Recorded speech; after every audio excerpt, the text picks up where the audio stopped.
Hey everybody, it's Lindsay with North End Organic Nursery, and here's your Garden Minutes.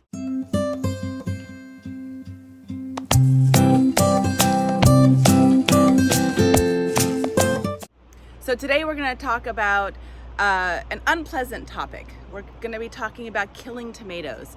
And this is a hard thing for a lot of us to bring ourselves around to doing, even though we know that it's the right thing to do, because we've spent such a long time this season nurturing these beautiful babies. And now we're into the first part of September. Honestly, we probably should have done this earlier, but I can never personally bring myself to do that. But a frost is in the not too distant future. Even if it's 95 degrees today, technically or statistically speaking, by about the first week of October, we can get our first frost here in the Treasure Valley and in other areas with similar zones. So that means that we need to anticipate that frost and the fact that said frost will kill the plants.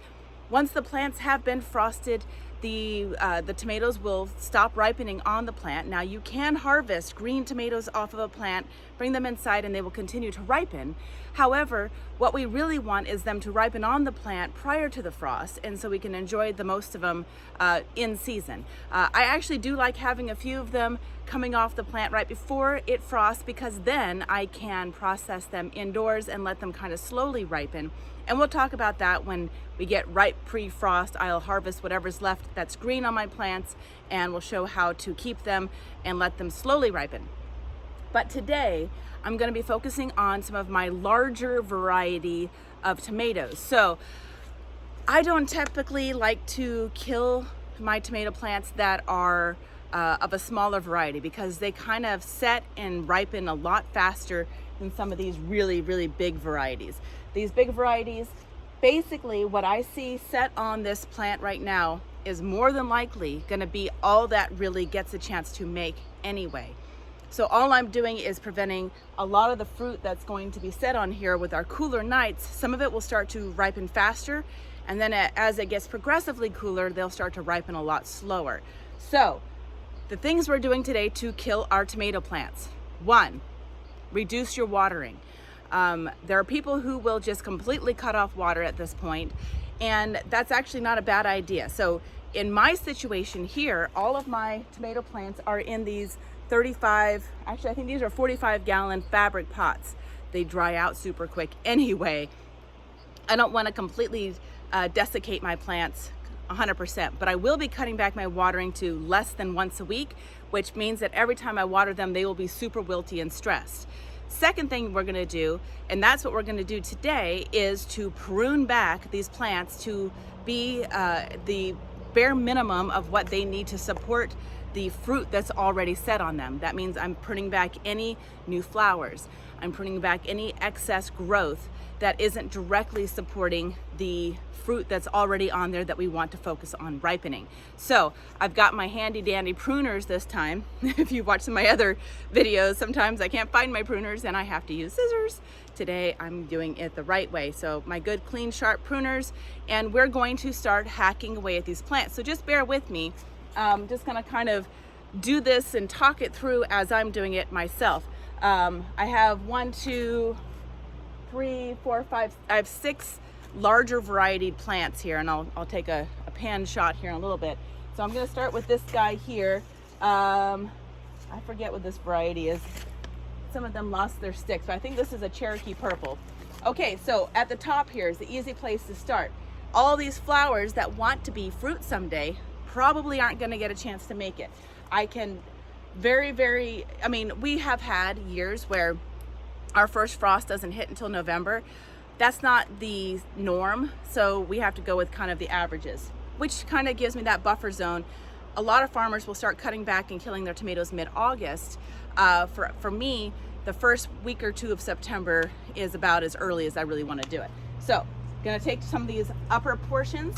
We're just gonna start heavily pruning them back. Now that guy's got a little tomato on it. Realistically, I should probably take that off, but I'm gonna leave it.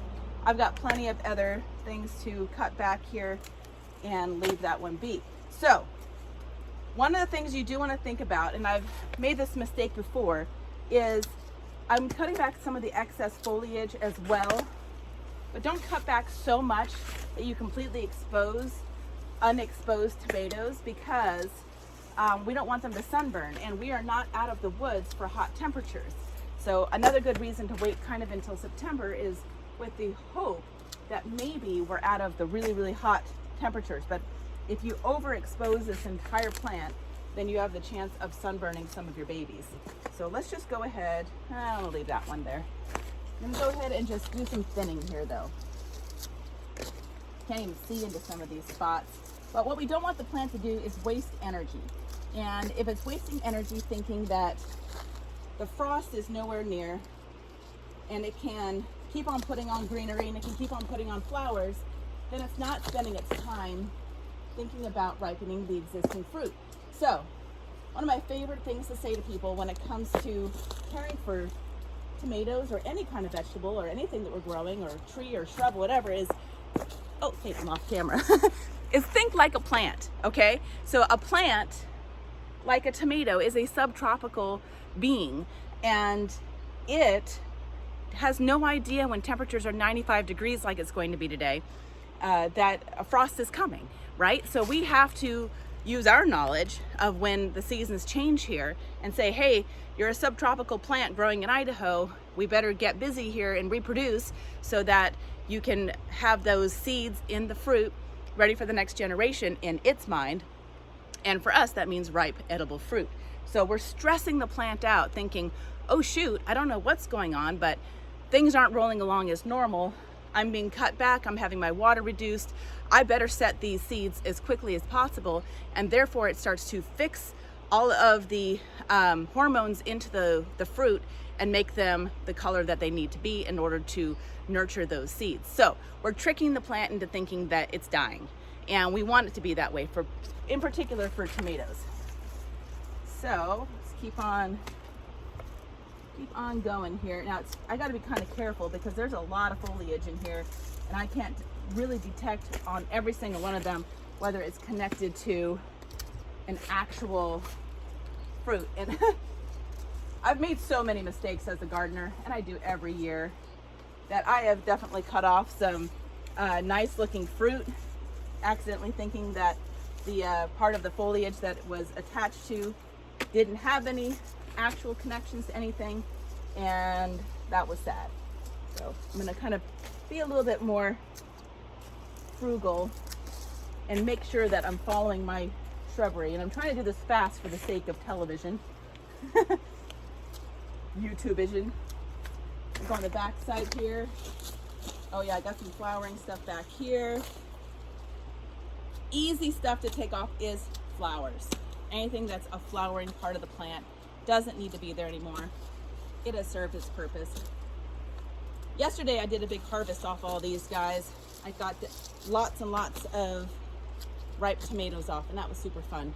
But I find that when I do this particular process, you always end up finding a few sneaky ones that didn't make themselves known. Okay, so in there, that one's got a fruit attached. Ooh, but you don't. Here's a big stem right in the middle that I don't believe has any fruit attached. Let's hope. Oh yeah, that's gonna let some good air circulation come down into here as well, along with all the other benefits that we just mentioned. Nope, that's got a fruit. You don't. So we tenderly call this killing your plants. And we're not really actually killing them, but we're letting them know that death is on its way. You are not a perennial plant in Idaho. And if you want any chance of your genetics getting passed on to our stomachs, you better think about ripening. I'm about done here for this plant. I've probably reduced it by, a solid 30%. I've reduced my plants down by 50% many years, just depending on how much excess foliage. I actually did a better job this year with not letting the foliage get out of control, so therefore there isn't quite as much. Is that attached? Nope. There's not quite as much to take out as there might be. Baby tomato. that guy might not have made it anyway, so not a huge loss, but still part of being careful, eh? So we're gonna call it good here, I think. I've taken off as much as I want to. I don't want to expose too much of the inside fruit to too much sun, but I feel like I've got a pretty good handle on it. That one's attached to something, that one's attached to something. I've reduced the size of my plant by this much and now it's going to start using some of that energy to ripen what's left on here.